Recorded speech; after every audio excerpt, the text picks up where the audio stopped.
भारत की सैन्य ताकत और भी ज्यादा बढ़ने जा रही है क्योंकि अब आ रहा है ऐसा ब्रह्मास्त्र जो दुश्मनों को धूल चटाने में माहिर है। जिस सिस्टम से कांपता है दुश्मन वही है S-400 जो अब और भी ज्यादा मजबूत होकर भारत में एंट्री कर रहा है। आसमान में सुरक्षा की एक नई ढाल हो रही है तैयार। S-400 की ताकत से अब दुश्मन की हर चाल पर भारत की होगी पैनी नजर। पूरी डिटेल्स आज बताएंगे आपको। और इधर वेस्ट बंगाल में चुनाव प्रचार थम गया है और अब कल 29 अप्रैल को दूसरे चरण की वोटिंग होनी है। सबके जहन में एक ही सवाल, क्या कल भी बम्पर वोटिंग होगी? कल की वोटिंग किसके पक्ष में जाएगी? क्या बीजेपी के लिए सत्ता का रास्ता बन चुका है या दीदी की सत्ता में होगी वापसी? इस पर भी चर्चा करेंगे आज। और गुजरात के निकाय चुनाव में ईवीएम खुलते ही सियासी तस्वीर साफ हो गई। महानगर पालिकाओं में बीजेपी का क्लीन स्वीप देखने को मिला। स्ट्राइक रेट रहा 90%, यानी एक तरफा भगवा सुनामी में उड़ गई कांग्रेस। तो किसे किसे मिली सत्ता की कुर्सी और किसकी टूटी उम्मीदें? गुजरात निकाय चुनाव की पूरी डिटेल्स आज के शो में। नमस्कार, खबर प्रधान शो देख रहे हैं आप और मैं हूं आपके साथ संगीता श्रीवास्तव।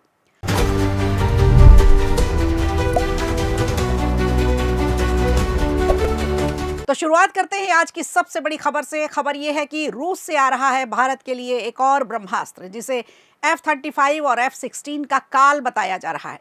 आसमान में एक नई अभेद लेयर तैयार हो रही है जिस पर अब दुश्मन की हर चाल रूस की S-400 की नजर से बच नहीं पाएगी। यह सिर्फ एक डिफेंस डील नहीं बल्कि भारत की सुरक्षा ताकत का एक बड़ा विस्तार है। भारत और रूस की दोस्ती एक बार फिर सुर्खियों में है क्योंकि चौथा S-400 air defence system operation Sindoor की पहली बरसी पर भारत के लिए रवाना कर दिया गया है। ये सिस्टम मई के मध्य तक भारतीय बंदरगाह पर पहुंचने की उम्मीद जताई जा रही है। वहीं 5वें S-400 सिस्टम की डिलीवरी इस साल नवंबर तक तय मानी जा रही है। भारत ने 2018 में रूस के साथ 5 S-400 सिस्टम का बड़ा समझौता किया था। इनमें से 3 पहले ही मिल चुके हैं और बाकी 2 की डिलीवरी अभी होना बाकी है।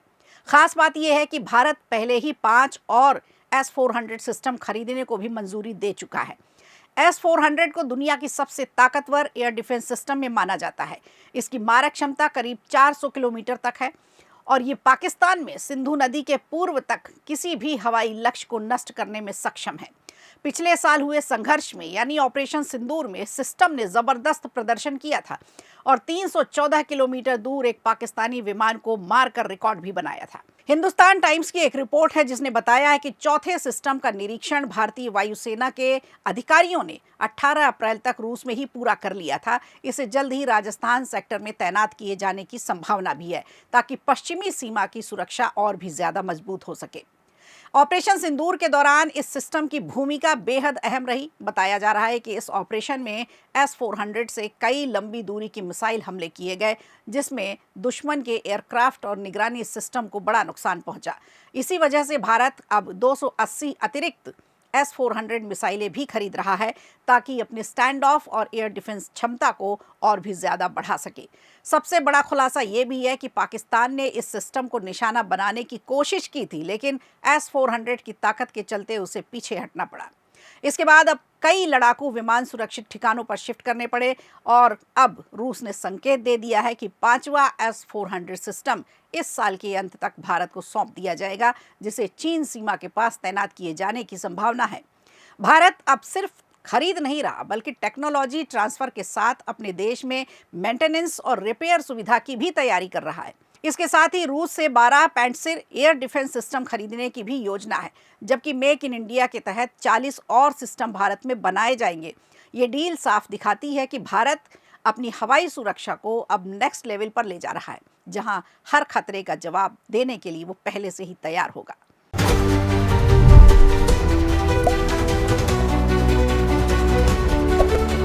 और आइए अब लिए चलते हैं आपको बंगाल चुनाव में जहां सबसे संवेदनशील राज्य है। सबसे ज्यादा हिंसा अगर किसी राज्य में चुनाव के दौरान होती है तो वो है पश्चिम बंगाल। चुनाव में हिंसा होना यहाँ के लिए कोई नई बात नहीं है। लेफ्ट के समय में भी होती रही, टीएमसी के समय में भी हो रही है। पश्चिम बंगाल का चुनाव बाकी 5 राज्यों के चुनाव में इस बार सबसे ज्यादा चर्चित मुकाबलों में है। सवाल ये भी है कि क्या ये सच में बीजेपी और टीएमसी के बीच कांटे की टक्कर दिखा रहा है या फिर कोई और दल है जो चुपचाप धीरे धीरे आगे बढ़त बना रहा है।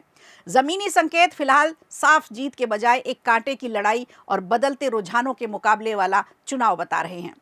ममता बनर्जी की टीएमसी ने 2021 के पश्चिम बंगाल चुनाव में 294 में से 215 सीटें जीतकर शानदार प्रदर्शन किया था। वहीं भारतीय जनता पार्टी की सीट 2016 में 2 से बढ़कर 77 तक पहुंच गई थी 2021 में, जिससे वो राज्य में प्रमुख विपक्षी दल बनकर उभर कर आई। वाम दल, जिन्होंने करीब 3 दशकों तक बंगाल में शासन किया, 2021 में अपना खाता भी नहीं खोल पाए। जबकि कांग्रेस की अगर बात करें तो कांग्रेस को सिर्फ 1 सीट मिली थी। अब देखते हैं अगर इस बार कांटे की टक्कर में किसका पलड़ा भारी दिख रहा है, तो आंकड़ों से इसे समझना होगा। 2026 का पश्चिम बंगाल विधानसभा चुनाव अब पूरी तरह से टीएमसी बनाम बीजेपी के बीच हो चुका है, यानी सीधी टक्कर इन दोनों दलों के बीच है।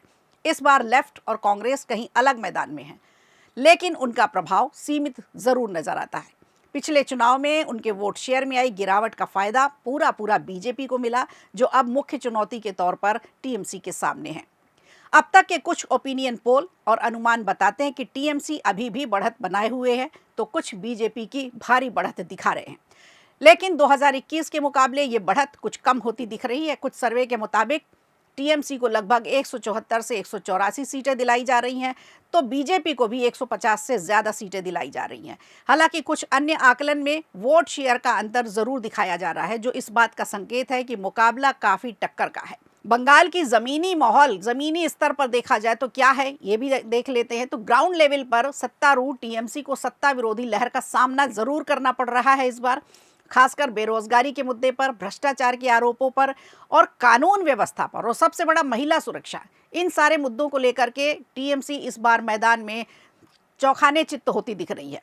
कुछ निर्वाचन क्षेत्रों में मिले फीडबैक से ये संकेत मिलता है कि युवाओं को और शहरी मतदाताओं के एक हिस्से में असंतोष है। हालांकि ये रुझान पूरे राज्य में एक जैसा नहीं है, अलग अलग जिलों में अलग अलग तरह के रुझान हैं। इधर बीजेपी की बढ़त जरूर बनी हुई है, लेकिन कई चुनौतियां नजर आती हैं। 2019 और 2021 के बाद बीजेपी ने जमीनी स्तर पर जीतोड़ मेहनत की है, पूरे 5 साल वहीं डटी रही, राज्य में अपनी मौजूदगी काफी बढ़ाई है। उत्तरी बंगाल और सिलीगुड़ी कॉरिडोर जैसे इलाकों में बीजेपी अपेक्षाकृत ज्यादा मजबूत दिखाई पड़ रही है और वहां उसे कुछ सीटों का फायदा भी मिल सकता है। फिर भी पार्टी के सामने कई चुनौतियां हैं। सत्ता पक्ष उसे अब भी बाहरी दल ही बताता है। वहीं टीएमसी की तुलना में बीजेपी का जमीनी नेटवर्क अभी भी सीमित ही दिखाई पड़ता है। इसके साथ ही पहले चरण में 93% से अधिक के मतदान ने मतदाताओं की जबरदस्त भागीदारी को भी दिखाया है। खासकर उन इलाकों में वोटिंग प्रतिशत काफी ज्यादा दिखा जहां कड़े मुकाबले का अनुमान लगाया जा रहा था। ऐसे में रिजल्ट को लेकर अनिश्चितता और ज्यादा बन जाती है। एक ऐसे ही आकलन में बीजेपी को लगभग 52% और टीएमसी को 47% के आसपास दिखाया जा रहा है, जो रिजल्ट को लेकर काफी कंफ्यूजन बढ़ाता है। मौजूदा रुझानों के आधार पर सबसे संभावित परिदृश्य तो यही लगता है कि टीएमसी की सीटें कम हो रही हैं, लेकिन सत्ता परिवर्तन की संभावना पर फिलहाल सस्पेंस बरकरार है। अब वो कल की वोटिंग के बाद पता चलेगा और रिजल्ट 4 मई को आएगा।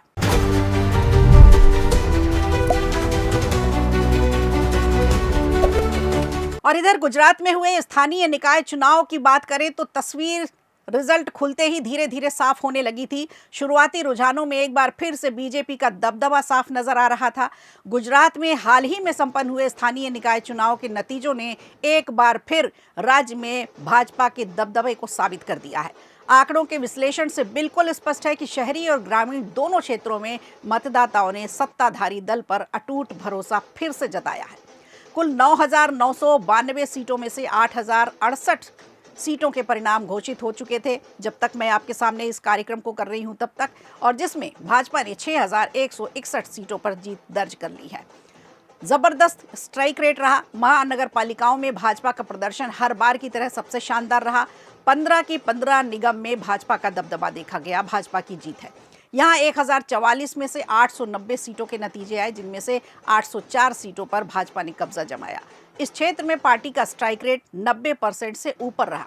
अब दूसरी तरफ बात करते हैं कांग्रेस की, तो कांग्रेस को मात्र 74 सीटों पर ही संतोष करना पड़ा, जो शहरी क्षेत्रों में उसे कमजोर होती पकड़ को थोड़ा दर्शाता है। नगर पालिकाओं और जिला पंचायतों में भी भाजपा ने अपनी बढ़त बनाए रखी। नगर पालिकाओं की 2624 सीटों में से भाजपा को लगभग 2001 सीट मिली है, जबकि कांग्रेस 402 सीटों पर ही सिमट गई। जिला पंचायतों में भाजपा ने 82% से ज्यादा स्ट्राइक रेट लिया, 7 से लेकर 750 सीटें तक जीती, और तालुका पंचायत में तो 5234 सीटों में से भाजपा ने 2805 सीटें जीतकर अपनी जमीनी मजबूती का भी प्रदर्शन किया है।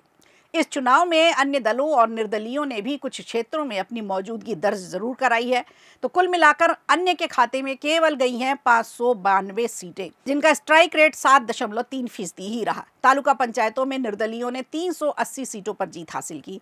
कांग्रेस और AIMIM ने कुछ सीटों पर अपनी उपस्थिति जरूर दर्ज कराई है। हालांकि कांग्रेस के लिए भी कुछ जगहों पर राहत की खबरें रहीं, जो बताता है कि स्थानीय मुद्दों पर मतदाताओं ने मुख्य दलों से हटकर भी दूसरे विकल्प चुने हैं।